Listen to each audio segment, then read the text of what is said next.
What's going on, everybody? Welcome to the Behind the Glass Sports Podcast. We thank you guys for tuning in. Happy Friday. You made it through the week. Hopefully, you've had a great week thus far and a nice start to your weekend. Brandon's is going fairly badly. He had to ask me if that was a word just a minute ago, so you can see how Brandon's day is going. And before we get started, I'm gonna get some water real quick. So just give me 1 second, okay? So don't worry about that. 1 second, hold on.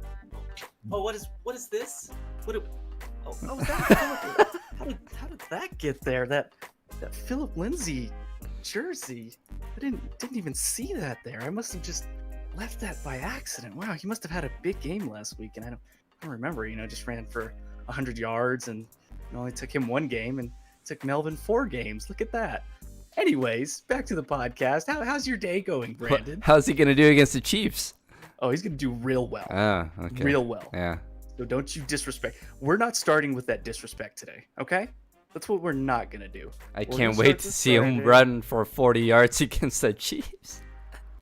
The only reason that will happen is because the Broncos will get down 28-0 in the first half, and they'll have to, get away from running the football, and they'll have to pass the ball. The Chiefs are not a good running defense. They are good against the pass. So take that for whatever it's worth. So yeah, I don't think we should get literally away from Phil. Take that for what it's worth, because it won't mean much come Sunday. And for those wondering on the live stream why Brandon's picture is just black. My camera decided to crop itself today, so yeah, he broke it somehow. I didn't break it. It just decided to die. He might have raged during one of his last YouTube videos, during one of the last 2K videos, and he might have punched it. Did you see all the new stuff that for 2K coming out for all the next gen? Yes. Looks good. Yes, it looks great. I'm very excited. Hopefully, it's not as overpowered for 7-10 centers this year that can run around like small forwards and shoot threes. So I'm going to keep my hopes up there. But we got a lot to get to today. Just like as consistent as we can expect the sun to come up in the day, we can also expect that same consistency as well from Brandon when he doesn't send me his picks for Thursday Night Football. So you lost again. Yeah. You did send me a pick. Yeah. Which I'll take the free win. That's a layup. So I'll take it. Luckily, I chose the Eagles anyway, so that was going to be a win. But yeah, I completely forgot. I had a busy day yesterday, so I just completely spaced out that there was a game last night. I literally thought about it because I put in Wednesday night. I was like, I'm gonna choose Philly, and I was like, should I text him? I was like, you know what? He'll remember this time. He'll text me. It didn't, no text. So yeah, I completely forgot there was even a game. I didn't even watch it. Philly won. Yeah, Philly barely won. Who did they play? The Giants. Okay. Yeah. So I did not even know the game. I'm not necessarily sad about the pick. I'm kind of sad like I didn't look at bets. Oh, see, there we go, people. That's unfortunate. He has an issue. We all must rally around Brandon in this time and help him in his time of need. Please, somebody. I would have bet the Eagles to cover. Did they cover? How much did they win by? I think 1. Oh, they definitely did not cover then. Okay, I would have lost money. All right, yeah, that works out. Let's go. Send me at Stephen Priest Jr. PHEN on Twitter. Send me links to the gambling helpline so I can forward them to Brandon because we have to get him help. Anyways, all right, let's get right into it. Denver Broncos face the Kansas City Chiefs this weekend, and it's their first divisional game of the year. That's kind of shocking because usually they start the year with a divisional game, and then they have at like 2 usually in the beginning of the year. They haven't had one yet, so they play everybody twice still. They finish with the Raiders, which it's like been a theme like the past 3 years. They just finished Week 17 with the Raiders, but they got the Chiefs this week. The Chiefs are obviously coming off of who did they beat last? The Buffalo Bills. Went in there, ran it like 40 something times in that game, completely went, Bills game plan on them and dominated them at their own game. I think they only won by like 7 or 10, but the game never really felt in concern if you were Kansas Oh, City. and by the way, they get Le'Veon Bell now. Oh, look at that. They do get Le'Veon Bell. But I mean, honestly, I mean, yes. I mean, but is Le'Veon the same Le'Veon? He's still a good player, but like honestly, that It doesn't mean they as long as they have well, Patrick Mahomes, they're just gonna be dangerous. it just I adds mean, another weapon for Patrick Mahomes, and it sure. doesn't put all your trust into a rookie. And even though Edwards-Helaire has been really, really good, you get a second guy. I know one of their running backs who they expected to come in to the season as their starter, I believe, opted out, Yeah, right? Williams, Damian Williams, I think it was. Yeah, so that's a big pickup for them. Yeah, I mean, you get him on a cheap deal. You know, I mean, he comes in as a free agent. Obviously, the Jets couldn't trade him, so you get him as a free agent on a friendly deal, and that's, I mean, yeah, it's another weapon, but I mean, at this point, it really doesn't matter. I mean, they could throw a JV offensive line, you at running back, and Hector at tight end, and I'd still probably pick them to beat the Broncos. To be honest with you, they are a 76% favorite when ESPN's matchup predictor looks at this game. 76% there. What is they're minus 9.5. Oh my gosh. They are 9.5 point favorite. Wow.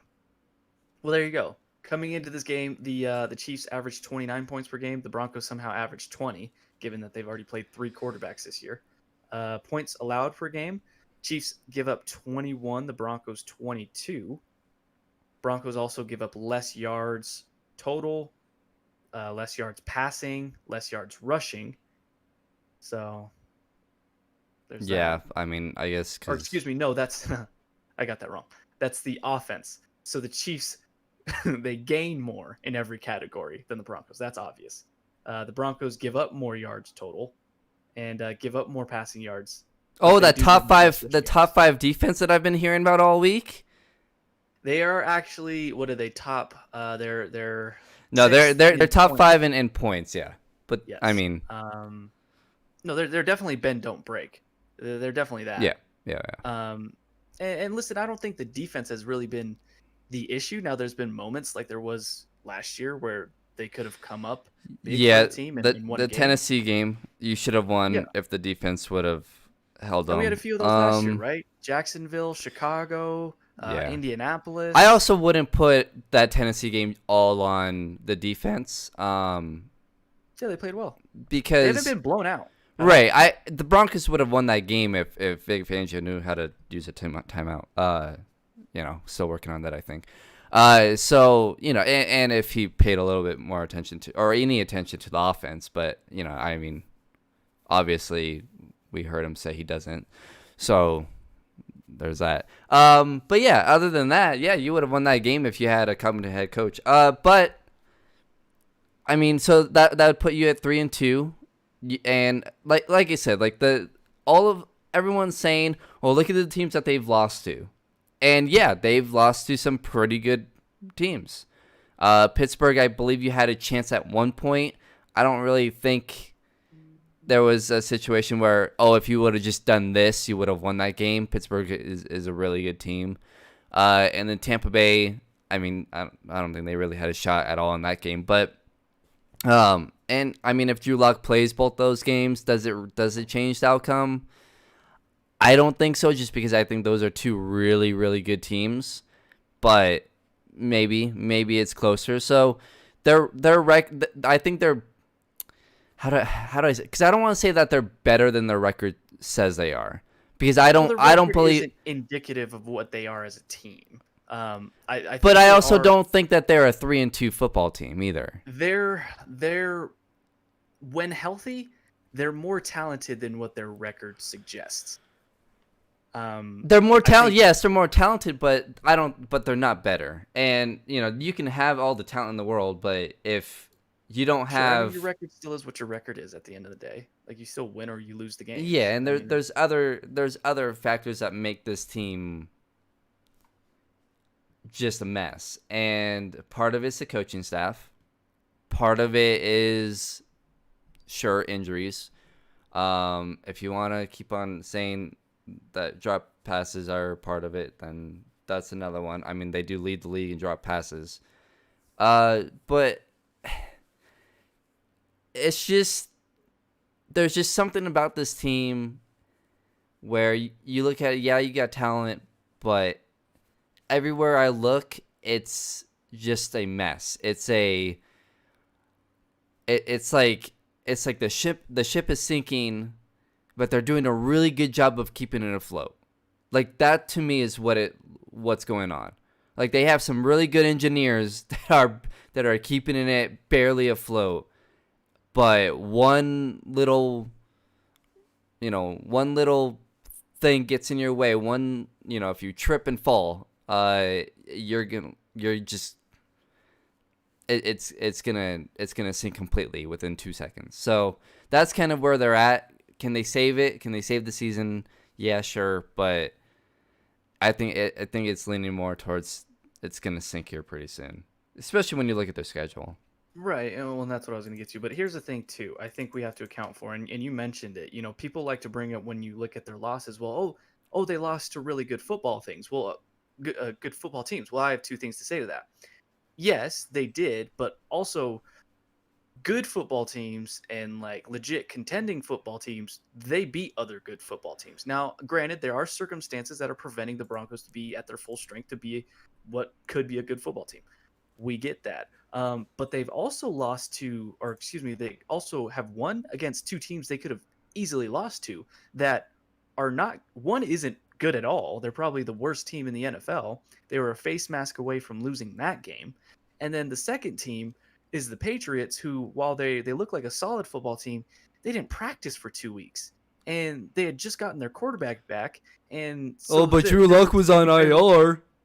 right, What but about that? and you barely beat that team, and they had a chance to win that game at the end, and you didn't score a touchdown on a team that didn't really practice for 2 weeks. So yes, did you lose to really good teams? Yes, but could you also have lost to a really bad team and a team that didn't practice in 2 weeks? Yes.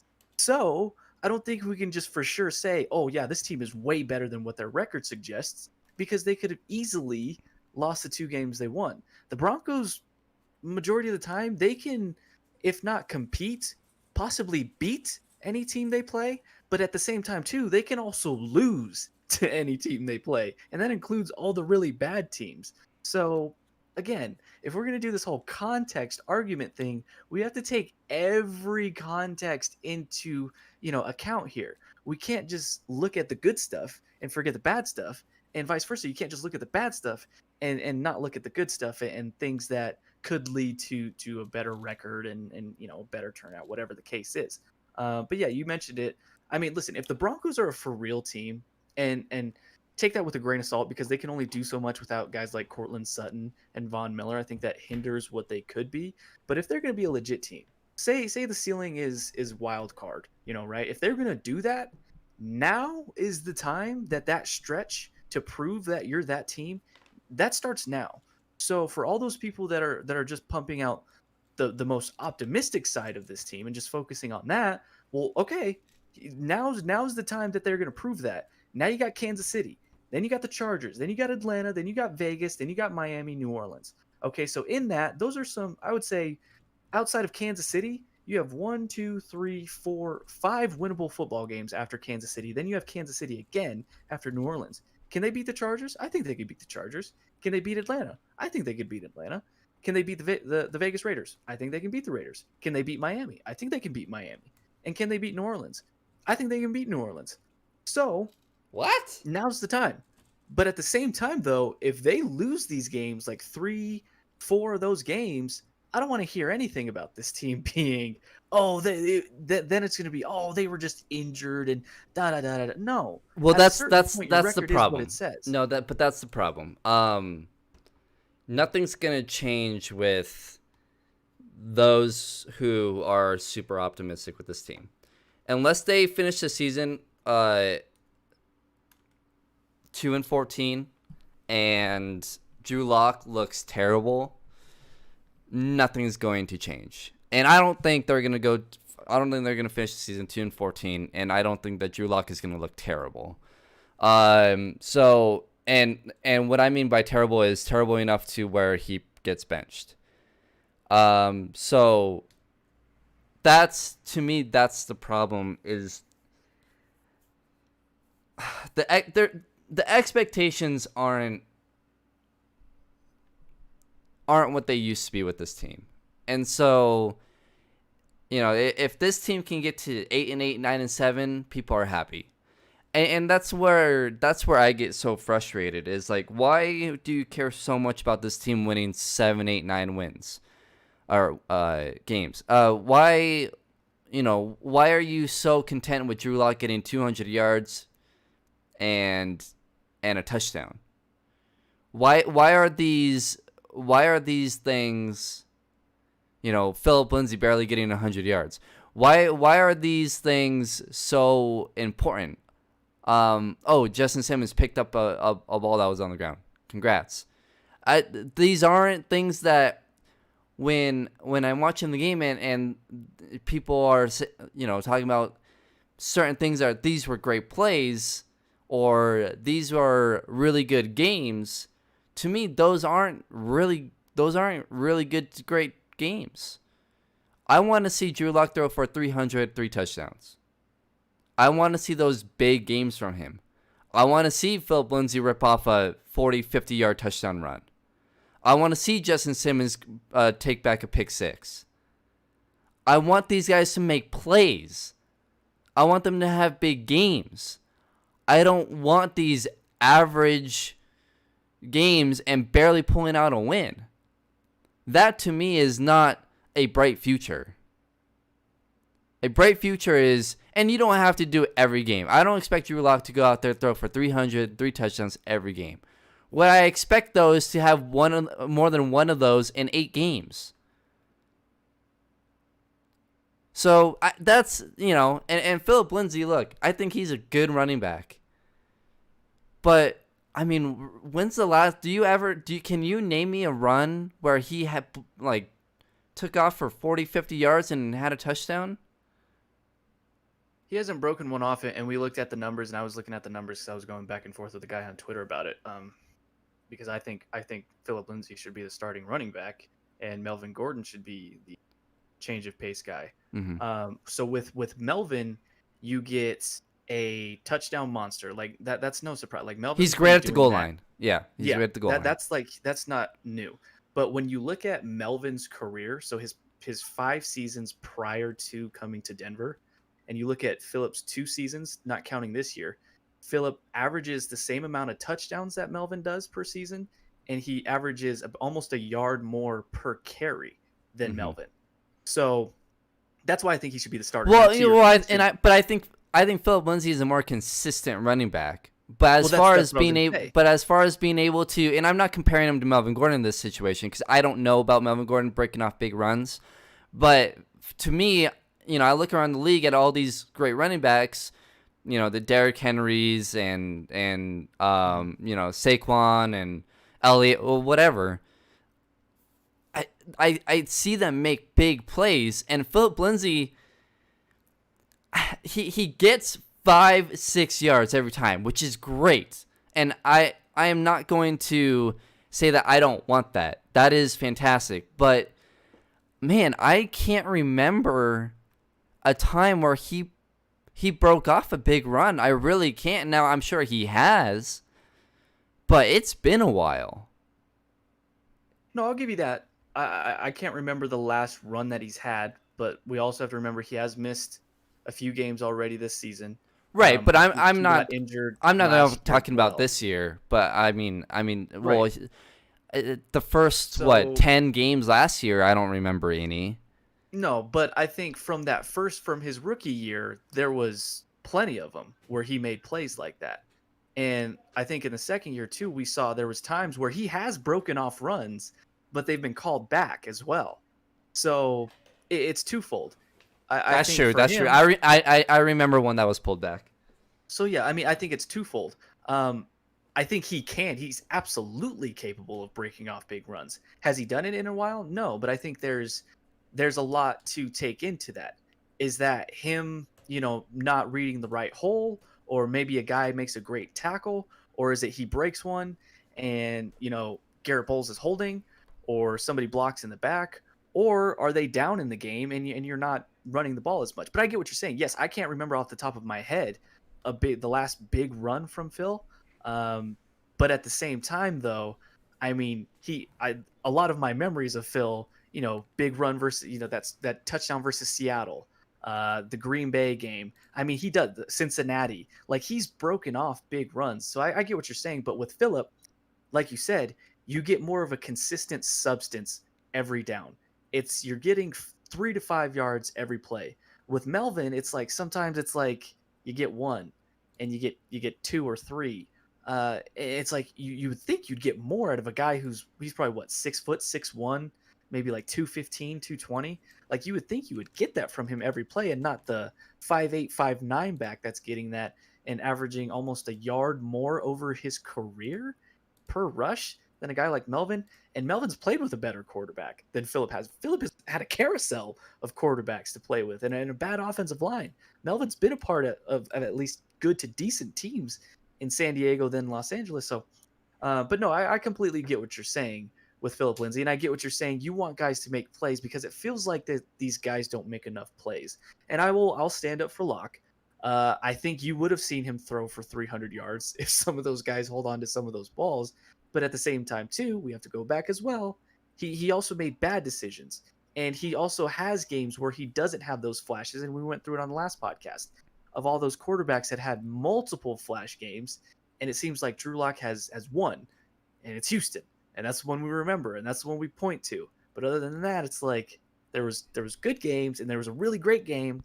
But there's moments. It's moments. It's not necessarily, multiple games of, wow, that was a pop game. That was a flash game, where we seem like we have that with Herbert, and you've seen him with like Kyler Murray, and obviously you mentioned Patrick Mahomes the last time. So I get it. I want big plays too, and we want them consistently.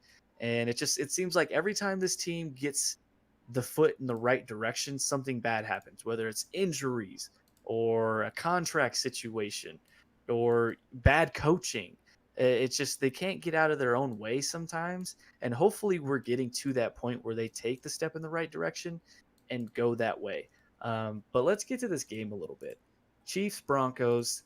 Obviously, it'll be here. Don't know how much that's going to matter. I think there will be some fans there. I think they've approved a few weeks back having a small amount of fans there. I don't know if that's going to start at a certain point or if that's starting now. I don't know. They've only had fans, I think, at that Tampa Bay game. So there will be some crowd presence. But when you look at this game from the start, I mean, is there any way you can see the Broncos beating the Chiefs? Because I will say this about the Chiefs. They have not looked completely dominant. Now, they've looked good, but they haven't, asserted themselves every single game. We've seen them lose to the Raiders. You can argue that the Chargers arguably could have beat them. They didn't completely blow out the Bills. The New England game, that was close until they broke it open late in the fourth, but that was without, Cam Newton, I think, didn't play in that game, right? If I'm not mistaken. So, and then the Baltimore game, they were in control of the whole time. So you lose to the Raiders. So do you think there's a path for the Broncos to beat the Chiefs, or is this completely just a no shot here? No, there's a way to beat the Chiefs, and it's not how you think. It's not by necessarily controlling the clock and playing great defense, because they're going to get their points. I would actually get in a shootout with them. And here's why. So last year, Tennessee beat them 35-32. Green Bay beat them 31-24. Houston beat them 31-24. The outlier here is Indianapolis beat them 19-13. What I'm getting at, though, and then this year, the Raiders beat them 40-32. If you can put points up against this team,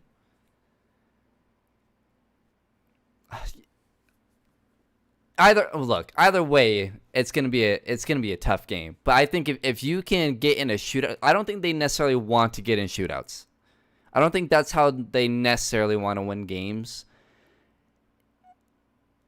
Now, obviously, it's kind of scary to say I want to get in a shootout with Patrick Mahomes, Mhm. but man, they haven't been able to necessarily put up massive points quickly as easily. And maybe that's just they haven't really, put their foot on the gas and really gone for it, other than maybe that Baltimore game, and that's where you really saw it. So, I would say if you can get here, how about this? The Denver Broncos need a flash game from Drew Lock. That's what they need. They need 300 to 350 yards, 3 or 4 touchdowns, probably 4. That's what they need. Looking at the weather, I don't know. But you can throw. Here's the thing with if you get a snowy game, as long as it's not too windy, the offense usually has an advantage. So if I'm Denver, and I don't think they're gonna do this, but if I'm Denver, Pat Shurmur, and if it's snowing and it's not too windy, then I throw the ball all over the place. I'm starting off the game shotgun, go play action if you want, and just take a shot. Because that, to me, that's the only way you can beat Kansas City. You have to get in a shootout with them, and you have to be able to beat them in a shootout. But at the end of that game, you need a good enough defense to make a play. And that's what the Raiders did, right? They had a good enough defense to where they made plays at the end of that game. It's risky, and I get most people are going to say, well, you want to control the clock. You want to kind of do what Indianapolis did last year. But, I mean, look at their other 3 losses. They gave up 30-plus points in all 3 of those other losses. So that's how I play it. And I mean, again, I don't know really how you beat the Chiefs. I think it's more of you just got to get lucky because they are so good. But looking at what the Raiders did a couple weeks ago, I think that's the way to do it. I think you just gotta say, you know what? We're just gonna go for it offensively. We're going to take deep shots. I mean, they took one of the first, I think maybe it was their first touchdown. It was to Henry Ruggs. It's a deep ball. They took a shot. And I think that's how you can beat the Chiefs. Which is crazy that I'm saying you gotta get in a shootout. But hey, if KJ Hamler's playing, that's the first play I go for. Send him on a streak and go for it. Yeah, and I'm looking at ESPN stats because on the preview, I'm just looking at these team stats compared to each other, and it says the Chiefs, they allow 220 yards per game passing. But then when I go to ESPN's team defensive stats, it says they allow 209 per game. So not sure where the discrepancy is here and which one's right and which one's wrong. Because if you go off of the team defensive stats by ESPN, Kansas City is 3rd against the pass. And the Broncos are like 19th.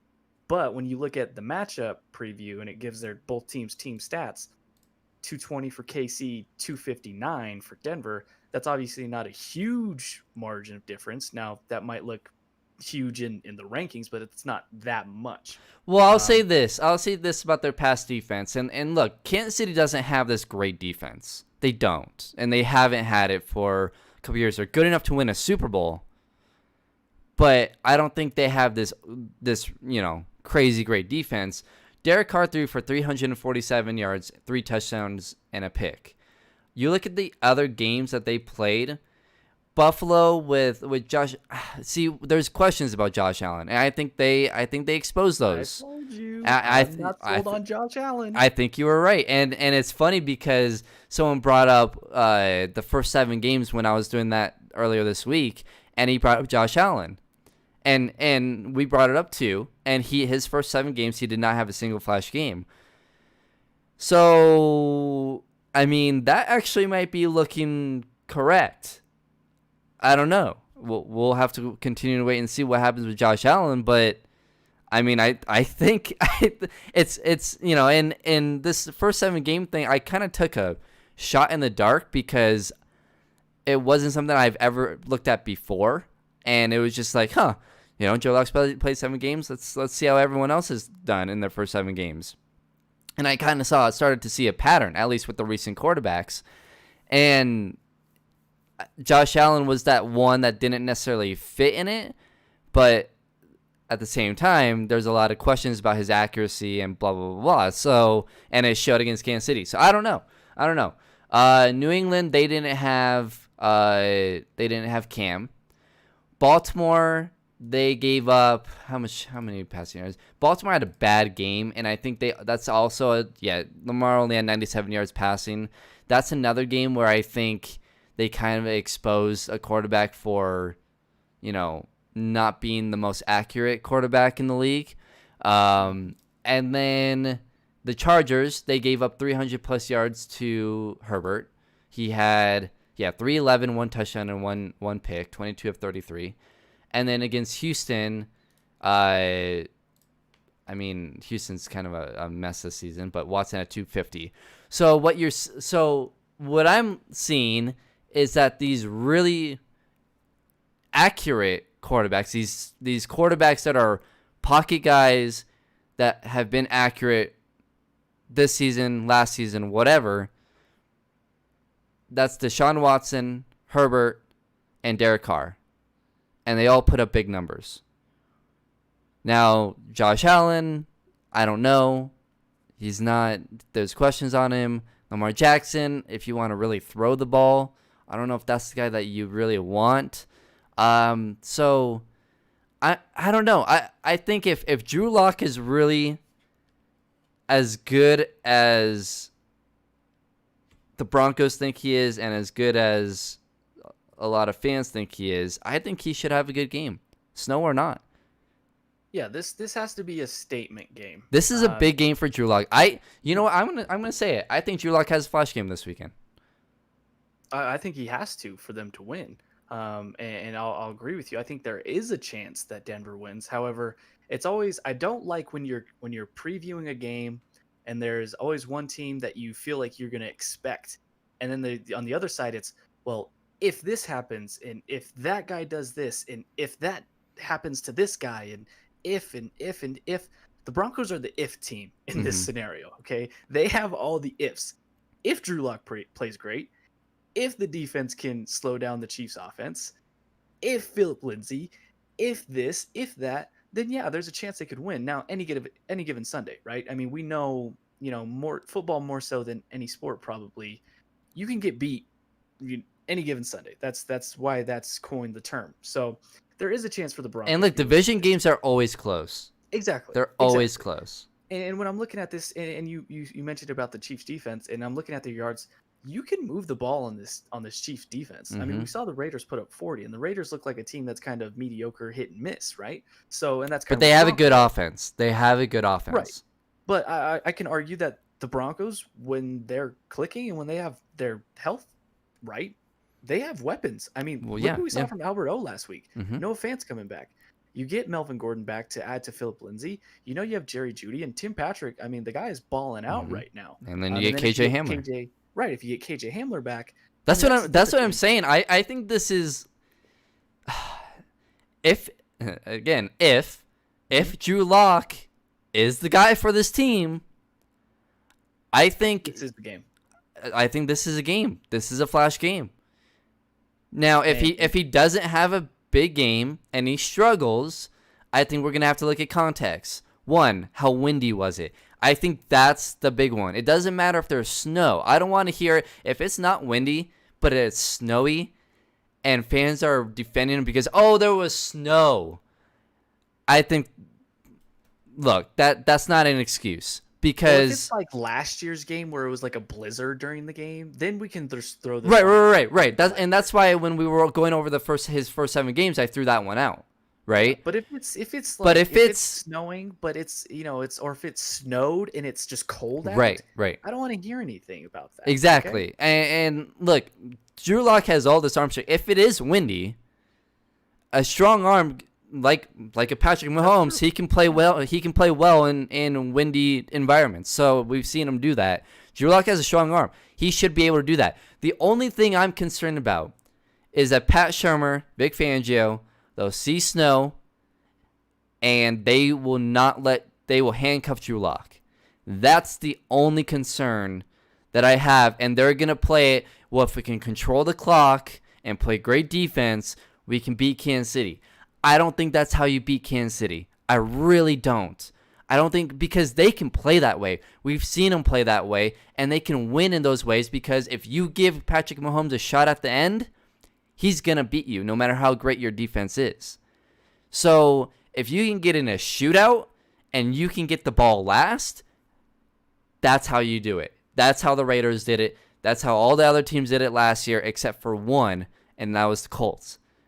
But I'm going to take the 4 out of 5 losses that Kansas City has had over the one. And to me, you got to get in a shootout. And look, even the Chargers, they lost by 3. They should have won that game. Herbert had 300 yards. So I'm looking at if we're gonna say that Drew Lock is one of these really good to great young quarterbacks in this league that you can put with Kyler Murray's, the Justin Herbert's, the whatever, then let's put him up against those guys. Justin Herbert had 300 yards. He was 22 of 33. I don't know what percentage that is. 311 yards, 1 touchdown, 1 pick, and he had 2 sacks, a QBR of 74.3. I want Drew Lock to match that, at the very least. That's the word I was gonna go with. I don't think Drew Lock has to play better than Patrick Mahomes. Now, given if the conditions are fair, if it's obviously a blizzard, well, whatever, we'll deal with Right, that. right. But if the conditions are fair, Drew Lock doesn't have to outplay Patrick Mahomes. No. He doesn't have to I wouldn't even say he has to match him tit for tat, but he has to look like he belongs there. Herbert looked like he belonged in that game.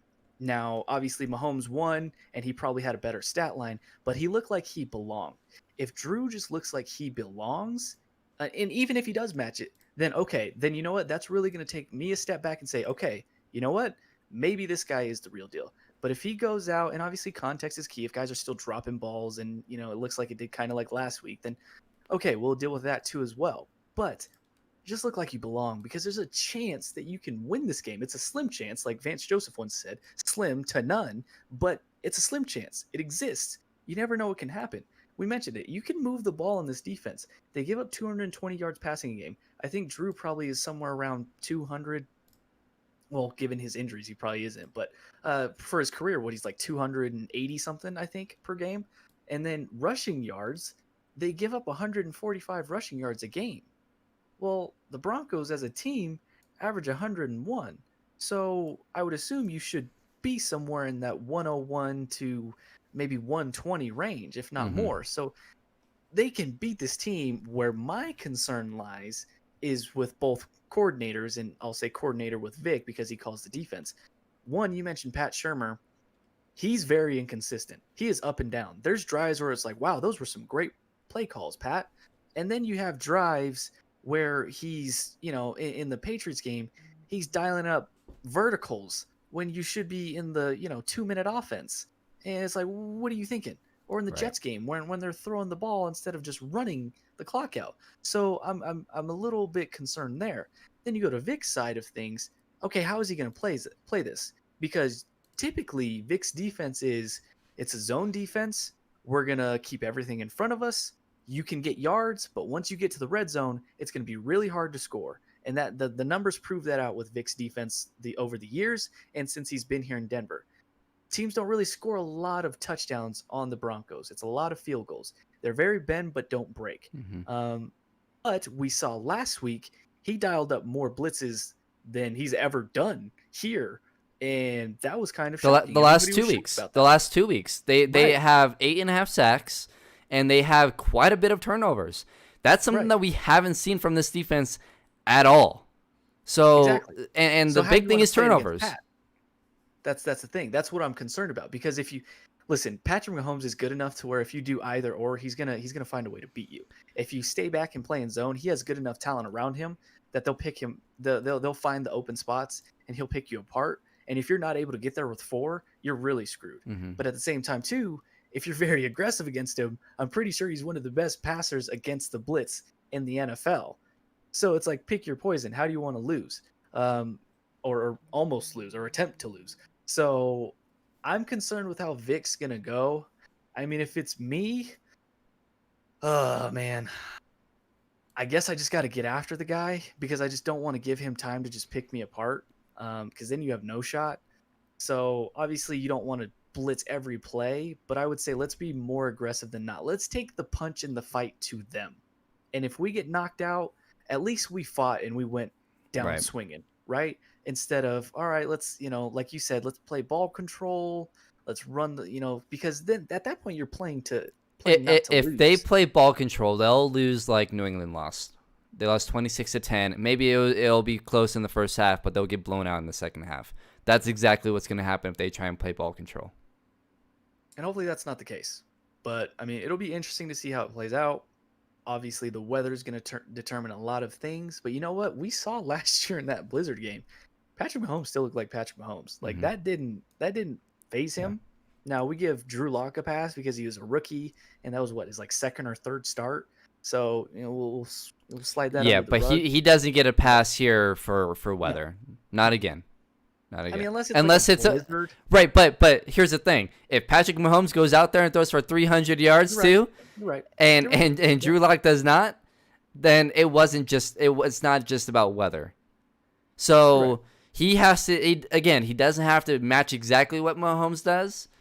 But look like you belong. But look like you belong. So I don't know. These next couple weeks, these next 2, 3, 4 weeks, we'll see a lot, and I think everything we need to know about Drew Lock. And I usually give quarterbacks a year or two, but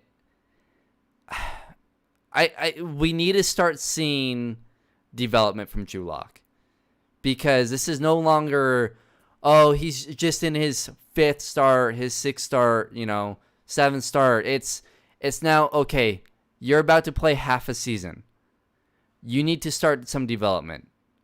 At least start to see something, some improvement. And I think watching the game this past weekend, he was accurate with throws. Obviously, the drop passes hurt. But then you responded to the drop passes by throwing 2 bad picks and making 2 bad decisions. So there needs to be, and on one of those, Jerry Jeudy was wide open in the middle of the field, and that would have been a touchdown. And I saw some, I believe it was Colin Cowherd. He was going over, I don't know if it was Colin, it was someone. It was someone that they were talking about. It was Colin Cowherd. Daniel Jones. They're talking about Baker Mayfield, and they were talking about how they really just focus on their first read, right? And when maybe pressure starts to get to them, or in their head it's 2-3 seconds, I don't want to say they panic, but they throw it that way. They don't go and they don't go in their progression to the second, third guy. And on that pick, it was on the left sideline. I believe maybe it was to Tim Patrick. It was a second pick, I believe. That was late in the game. It was late in the game. Well, both picks were late in the game. Yeah, right. Both picks were late in the game. But he went his first read. His first read was, I believe, Tim Patrick on the left sideline, and you can see him watching. And if he would have, are you talking about on the back shoulder throw? Yes. Okay. And so, but on the other side, it was Jerry Jeudy, and he ran a post, or something. I think a post, and he was wide open. But Drew Lock never looked that direction. And he had time. And I don't want to hear people saying, oh, well, pressure was getting to him. No, he had time. And if he would have went through his progression, went 1, 2, 3, and you can go 1, 2, 3 back to 1, right? Or you can go 1, 2 back to 1. If he would have just at least done that, Jerry Jeudy would have had at least a 20-yard gain, maybe 30, probably a touchdown. Well, I didn't know that part. But I'm talking on the second throw. I don't know if you saw this. When he threw it to Tim Patrick in the middle of the field, Tim was blanketed by like 2 or 3 guys. And Jeudy was wide open on the left As side. the ball was going in the air, I'm seeing Jeudy on the left sideline, and he's got 3 steps on a guy probably, and he's wide open. And I'm like, oh my gosh, we missed him. Yeah. Again. No. Go back and watch the second interception, because Jerry Jeudy's wide open in the middle of the field, and he ran a great route. If Drew would have just went through his progression there, because you can see he was locked on Tim Patrick, and there was no way he wasn't going to Tim Patrick. That can't happen. And look, that's a young quarterback trying to learn how to, just play in the league, getting through your progressions. But so it was Colin Cowherd. He was talking about it was a coach that worked with another quarterback. I can't remember, and he was saying, or maybe it was Dan Orlovsky was saying it. It was one of the two. But they were saying that what the coach did in practice was he told the defense, this is option 1. Take option 1 out. And every single practice, every single play, he forced his young quarterback to not have his option 1 and to go through his progressions. And whoever it was, it worked. And I'll try and find it, and maybe I'll bring it up on Monday on who exactly it was. It might have been Dan Orlovsky who said it. But I thought it was a great, because then you go back and look at that second pick, or even that first one, you can tell, and a lot of his throws, you can tell he looks at his first read and he sticks with it.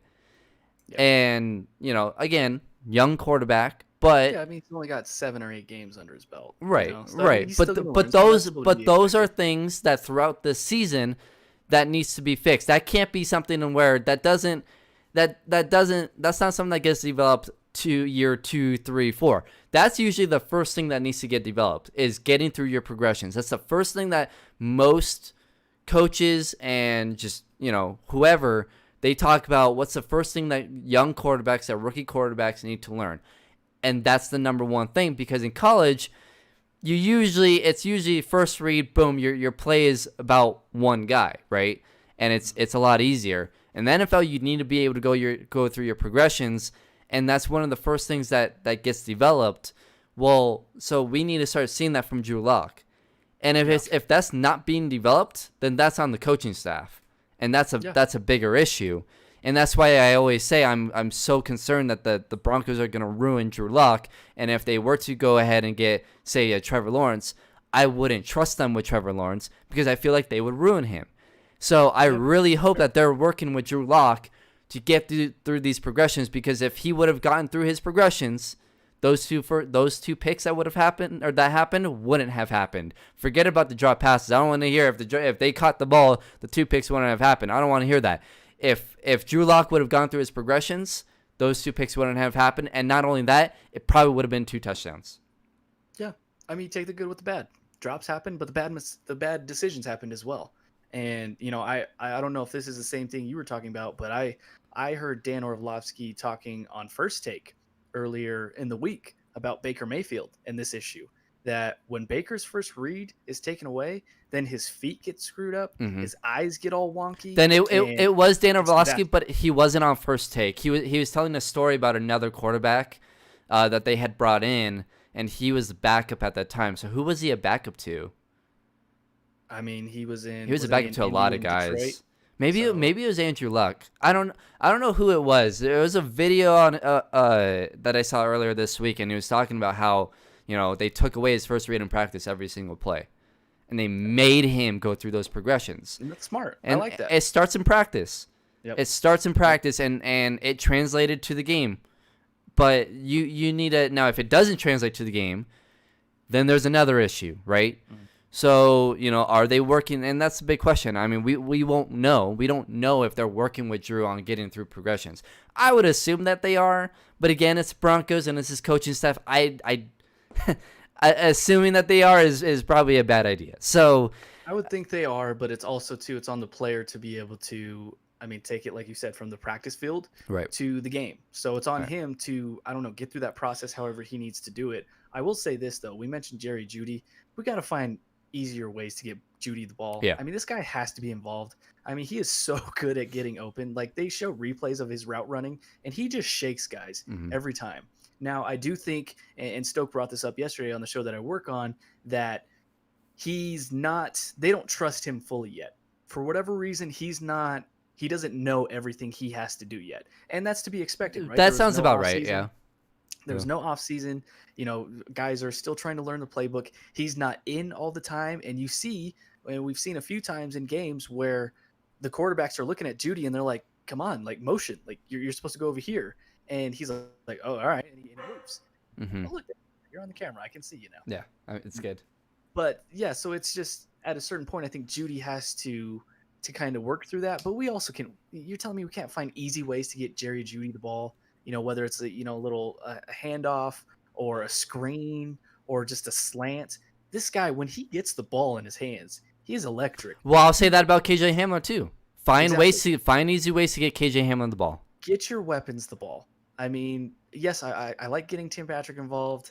Noah Fant, yes, Albert O, and Drew loves Albert O. I mean, he targeted him like Hmm. 5 or 6 Well, times. and this is what I would do. I would run out Fant, Alvaro, put Judy, and put I guess Tim Patrick on the other end. That's 4, and just attack Or Hamler, go 5 wide. There you or go 5 wide. But with those 4, if you go 2 tight ends, that's gonna really help Drew Lock because one, those guys can chip pass rushers, but they can get open, and both of those guys are weapons offensively for Drew Lock. Yeah, both guys are 6'5", 6'6". Yeah, so send those running guys down up the field. middle. Send So them on deep routes. Do whatever you need to do, but attack this Kansas City defense because they'll give up yards. And if you have and I've Albert O, always, if you have a 6 foot, well, how tall is he? 6'5", 6'6", I think he's 6'5", 6'6". He's around there. and Noah Fant 6'4", 6'5", Tim Patrick who's 6'5". I mean, in the red zone, attack them. Attack this Kansas City team. Don't play passive and think that you can control the clock and beat this team like that because you're not. Get it. No, I agree. Let's get into a shootout. And I think that's why I've always said I think the Broncos are going to be bad this year, and it's never been for a lack of talent. They have talent, but injuries, coaching, other intangibles, lack of offseason, that's what went Yeah. into my decision. How It's great never would been it be for to lack of get talent. Eric Bieniemy? I'm telling you, man. I mean, that's why if the Broncos That's were gonna able to change something. find- That would change some things.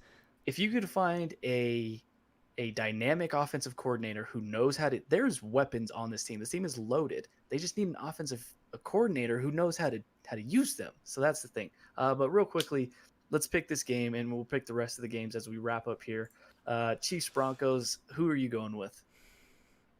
I'm gonna You go. Chiefs. I'm gonna go with the Chiefs. If the Broncos get in a shootout, though, if they force Kansas City to get in a shootout, and Drew Lock has that flash game, they can make it close. I'm not gonna say they can win, but they can make it close, and they can make it a fun game. That's all I want. I want this team, and I want Drew Lock to show me more flashes and have flash games, not just little flash throws within the game. I want to see these flash games. I don't care if he throws a pick or two. That's fine. As a rookie playing in your 7th, 8th game, I don't care about that. Unless they're really, really bad and they're consistent. But if you're putting up 300 yards, 2-3 touchdowns along with that every 2 or 3 games, great. That's what I want to see. That's what I want to see from Drew Lock. And if we continue to not get that, that's where my problem is. And that's why I said what I said on Twitter. He's 1 of 7 as far as flash games. That's not good. Need more. That should have been 3 of 7 or at least 2, but that should be 3 of 7. Detroit versus Atlanta. This is one of the, I mean, this week is full of these games where it's a coin flip, 50-50, and you could see it going either way. Atlanta's getting their first win of the season. Obviously, they fired Dan Quinn, and Dimitrov, I think, was their GM's name. I don't think this is sustainable with Atlanta. I think Detroit's the better team here, and I trust Detroit more. than Atlanta because they can't keep a lead even though they got their first win. I just feel more comfortable going to Detroit here. I'm gonna go Atlanta. Uh, Bold I strategy, Cotton. I think you you went against Atlanta last week and picking Minnesota. I think Detroit's a similar team to Minnesota. They can put points up, but they're pretty inconsistent doing so. I don't think their defense is very good. And Atlanta getting their first win, I think, will do a lot for them. And here's the thing: Atlanta has a lot of talent, and I think it was a surprise for everyone that they were 0-5. Now, should they have been 4-1 or 3-2? No, but I don't think they should have been 0-5 either. So I'm going to say they're better. This is a team that's better than their record says they are. I'm gonna go with them beating Detroit at home. All right, we got Cleveland versus Cincinnati. This is going to be an interesting one. No Joe Mixon for Cincinnati. I think Cleveland gets a bounce back game here after getting kind of pushed around these past 2 weeks. Yeah, Cincinnati played them pretty well though in week 1. Or maybe that was week 2 on Thursday Night Football. But I'm gonna go with Cleveland. I think they've kind of figured out if they just run the ball, it kind of protects Baker from throwing picks. Yeah, the less we let Baker touch it, the better. Right. That equals wins. Right. But if I'm Cincinnati, I mean, make sure that you stop the run because Baker will give you a couple. So I don't know. We'll see, but I guess the safe pick is to pick Cleveland here. We got Jacksonville and the Chargers. The Chargers, listen, I think they're a team that you could make the case that they're better than the record says. I mean, I think they're a solid football team. I'm not going to go like good or playoff football team, but I think they're a solid football team that can win games. I like them better than Jacksonville here. And I think Tyrod Taylor was actually cleared, but they're obviously going to keep with Herbert. But I like the Chargers here. Yeah, I like the Chargers here. I really like Justin Herbert. I'm surprised that he went as low as he. I mean, I guess he went what? Where were the Chargers picking? I mean, somewhere in the teens, I think, right? Yeah, he should have been a top 10 pick. He's really, really, really good. But yeah, I'll take the Chargers. Carolina versus New Orleans. I don't know if Christian McCaffrey is back yet. I think he's getting closer, but I think he's going to miss this game as well. New Orleans has been hit and miss, though, man. Like, you never know what you're going to get. I'm going to go New Orleans here. But again, this is one of those games every week. I just don't feel comfortable about it. I just trust them a little bit more. Yeah, I'm going to go New Orleans. And Michael Thomas is going to be back this week. Yeah. So Thomas is back, and they're at home. They had a bye week. They had some time to prepare for Carolina. I'm going to go New Orleans too, but another division game, that's kind of a scary one for New Orleans. Yeah, scary one for sure. And next we get to Buffalo, New York. Is there any New York Jets? Is there any defense for the Jets here? No. Yeah, I don't think there's a. I think Buffalo wants to right the ship after kind of getting handed. They lost to the Titans, who didn't practice, and then you lose to Kansas City. I mean, obviously losing to Kansas City. I mean, shouldn't be ashamed about that, but it's like not good for a team that started off really good and now they're kind of coming down to earth a little bit. But Josh Allen, I'm telling you. Didn't trust him. Yeah. No, it's one game, but still. Yeah. We saw some of those concerns when he was drafted in that game.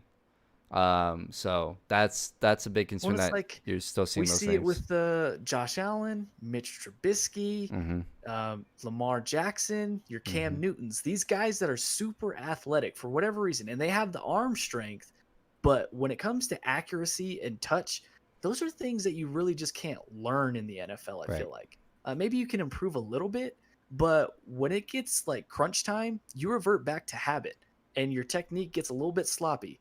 Tim Tebow, right? Like these guys are what they are. It's not to say that they can't be good quarterbacks, but when it comes to like being good pocket quarterbacks and those type of players, it's just not going to happen. Dallas versus Washington. Yikes. Dallas is a mess. I saw that Zach Martin is going to be out for them. I'm going to take Washington. Huh? I'm taking Washington. Yeah, that's where I was going to go. Alex Smith gets his first one. I just don't think, I don't think you can trust Dallas right now with not only the injury to Dak, but just they are a mess. And Yeah. then did you see everything the players are saying anonymously about Mike McCarthy? Like that Yeah. team is just in shambles right Yeah. now. Real This is gonna quick be my though. favorite game. Well, real quick. We skipped over one because I'm guessing you're not. What website do you look at when you Well, go I over put this? these all in before everything was changed. So Okay. Okay. So yeah. So Pittsburgh and Tennessee are playing this week. oh yeah, no, I have that. That was the one I was gonna get to right now. Oh, okay. Yeah, no, this was gonna be my favorite game of the week. Like I'm excited to watch this. I hope that it's in the area that we can watch this. I'm sure it will be. I think it's an 11 a.m. game too, Yeah, it's which is 11 a.m. kind of stupid to me. Like they should have flexed this one into a primetime game, but whatever. Um, man, I just feel like with Tennessee, I'm just not ready to commit to them yet. I just for some reason it's like the Bears. I just don't buy you completely. Like Derrick Henry is great. I get it. Tannehill is playing really well, but just something about that team, I just can't go there. Whereas Pittsburgh, Claypool is playing out of his mind. Ben looks good. That defense is arguably the best in the league. I think they have an answer for Derrick Henry. I'm gonna go Pittsburgh here. Yeah, I'm gonna go Pittsburgh too, but Tennessee is one of those like I don't know, like I really didn't think they'd be as good as they are. No, I didn't think so I either. really didn't think like I picked Denver to beat them in week 1. I honestly shocked with how good they've been, but like you said, there's just something off about them, and maybe it's just the fact that I can't get over that Tannehill is their quarterback. Yeah, I think I that's think that's that's it. really if you You're just put waiting for the other shoe to drop, right? Like right, it's yeah, Tannehill. Like you're waiting. You're like we know what you've been. Like Yeah. what you're gonna come back to earth at some point, Right. and we saw it in the playoffs. Like it's gonna happen. We just don't know when. Right. So yeah, I'm gonna go Pittsburgh, but man, I guess I wouldn't be shocked if Tennessee won. No, I think if they won, then I think everybody would be like, okay, like this team But is see, really even good. but see, I still wouldn't. I still Yeah, wouldn't. probably not. But I mean, you'd have to give them And a lot of credit. honestly, it's gonna take them beating Kansas City in the playoffs for me to say okay. Right. I think that's really what it's gonna take, which is Right. which is completely unfair to them. But like, it's really hard I to. mean, but isn't that the way? Man, that's how I if feel they about would every have AFC team. if they would have Honestly. gotten Tom Brady, I would have I would have like I'm really surprised Brady didn't even take a look at Tennessee. Well, even then, like that's my friend. He's a Pittsburgh fan, and he's like, we were talking the other night. He's like, I think this is their year. I think they can do it. And I'm like, well, that's good, but you're not going to get past Kansas City. Like that's how I feel about every AFC team. Like there's good teams Yeah. in the AFC, but to me, until you actually get past Kansas City in the playoffs, I'm not going to buy your chances of getting to the Super Bowl. That's Right. just me. Right. I see this guy twice a year. I know what he's capable of. He's Darth Vader. He's Thanos. You just can't get past this guy. So Yeah. unless you have the Avengers assemble or something. Green Bay versus Houston. Green Bay is obviously coming off of a butt kicking versus Tampa Bay. Aaron Rodgers did not look great. He probably played his worst game since that Broncos game, if you'll remember, in that Super Bowl year, Yeah. where they just completely manhandled him. I think Green Bay gets off the schneid though, and they get back on track. Houston's they're just not a good football team this year. No, Houston's not good. I'll take Green Bay. That's an easy one. And then we go from that to Seattle versus Arizona, which I believe this was flexed into the Yeah, that's primetime the Sunday game. night game. Yep. So I'm excited for this game because this game's gonna be like this is it's fireworks. Like Russell White versus Russell Wilson. So, right. Like, it's Right. what it is. Yeah. And we think that Russell Wilson's undersized. Like Kyler Murray's really undersized. Yeah, Like, and I then think you Kyler got is smaller than Russell. DK Metcalf for Seattle, DeAndre Hopkins for Arizona. This is such a fun game. I cannot wait for this game. Yeah, and DK, listen, he's turned into one of the best receivers in the game. And Yeah. I had doubts. I'll be the first to eat crow. I had doubts. I thought he was just all muscle. There was no way he was going to be able to be limber enough to be a great receiver. He's completely proved me wrong. He's like a mix between Calvin Johnson and Julio Jones. Like mixture of both, like the size, The speed. Yep. I mean, his body fat is in the negative percentage, which I don't even know how that's physically possible or healthy, but it's there. So with this one, I think I'm going to go Seattle. I still think they're the better football team, but I think it'll be a close game. It'll be competitive. Yeah, this one's gonna be a close game, but and here's the thing: if it is close, I'm taking Russell Wilson. If it's a blowout, if you were to tell me this game is a blowout, honestly, I'd pick Arizona because Really? I think Arizona is a better all around team. Seattle's defense is Really? trash. Seattle can't. Seattle just they can't stop anyone. I mean, their defense is terrible.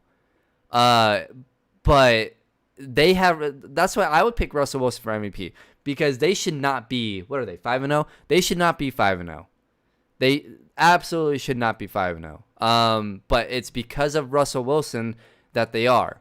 Their defense can't stop anyone. Now, give credit to get those comeback wins. You have to get stops. So credit to their defense for getting stops when it matters.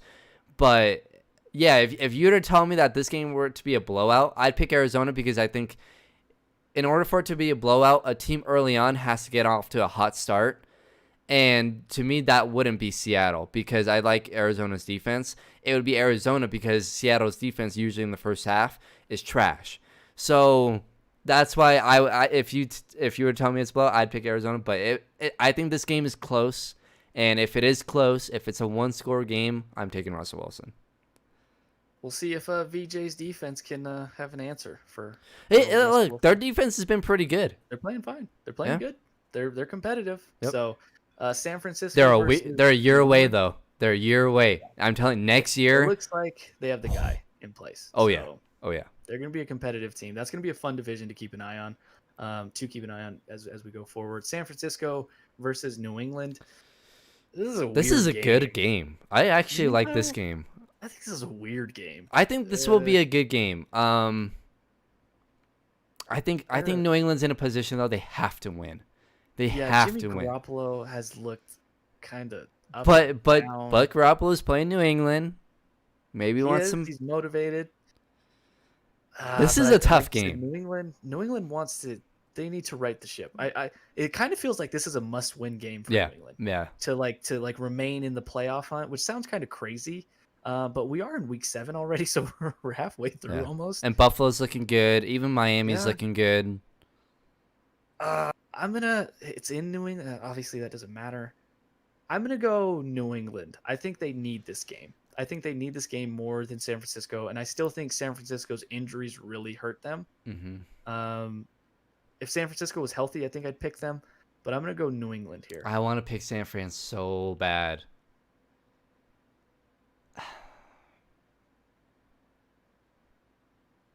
I'm gonna have to pick New England. Damn it! I'm gonna have to pick New England. That's gonna be a good game though. Blowout San Francisco. Tampa Bay versus the Las Vegas Raiders. Gonna be an interesting game here. That's gonna be. There's a lot of good games this week.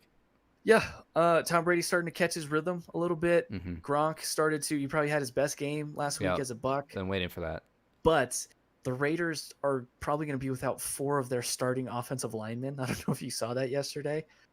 One of them, their left tackle, tested positive for COVID, and they have a feeling that he wasn't wearing his mask, and all the linemen I saw that. Yeah. Together.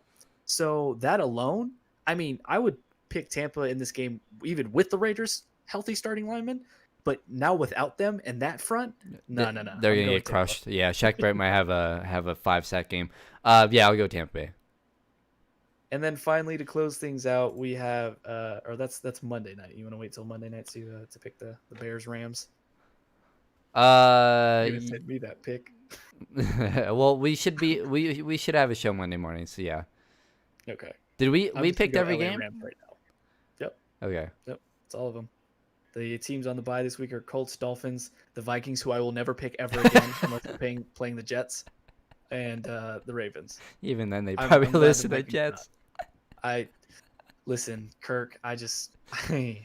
Man, I am so angry. The one time I don't pick them, they win. Each time I do pick them, they lose. I'm not feeling them. I'm not feeling them. I'm glad I got some cushion, because if this season came down, that's how this season would go. It would come down to a Minnesota game where I'd have to either pick Minnesota to win and I win, or I lose. You know what? I probably just jinxed myself, but. Well, how many games? I screwed myself last night. I completely. You're down 9. I completely forgot that yesterday there was a game, because you know why? Is the week before there was no Thursday night game, and I think I just got thrown off. But yeah, I completely You're forgot there was a you're Thursday night down game. 9.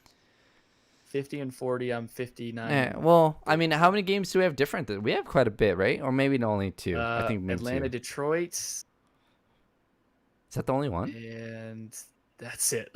Yeah. Well, I'll get within a game then. I'll I get don't within. know. You're I'll putting your get within. trust in I'll get the to 8 in the games. city that can't hold leads. Did you see the Braves gave up a 3-1 lead? Yeah.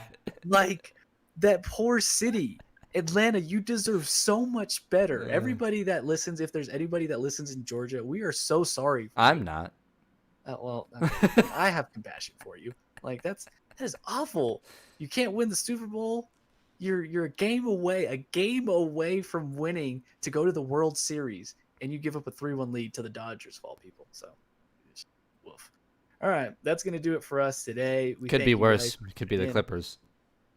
That is true. Clippers are they're very in shambles right now. They're very much in shambles. The Denver Nuggets did quite a work on the LA Clippers, which you know what I'm proud of, and I can't wait for some Nuggets basketball to come back. That's gonna do it for us today, though. We appreciate you guys for watching. If you watched just me for about an hour and 10 minutes, and you saw Brandon for like the last 7. Yeah, I fixed it. I was working on the camera like that whole first half of the show. Yeah, well, there you go. At least fixed some time in the show. And for those listening on the podcast, hey, we're so close to 500 listens, and I just want to thank you guys for if you've hit play even once, whether it's by accident or if you're a reoccurring listener. Hey, man, we really appreciate you guys for taking the time to listen to us to just talk stupid about sports and give our opinions. We appreciate you guys, so we can't wait for 500 listens. We know we're going to get there soon, so shout out to you guys for that. And all those people that listen across the world. I mean, there's like 15 to 20 countries, I think, that have listened, that have hit play on our podcast once, which is crazy to me. So we thank you guys for that. Brandon Skoll on the other side. I'm Stephen Priest Jr. We will catch you guys on the next Behind the Glass Sports Podcast. Throw this up later.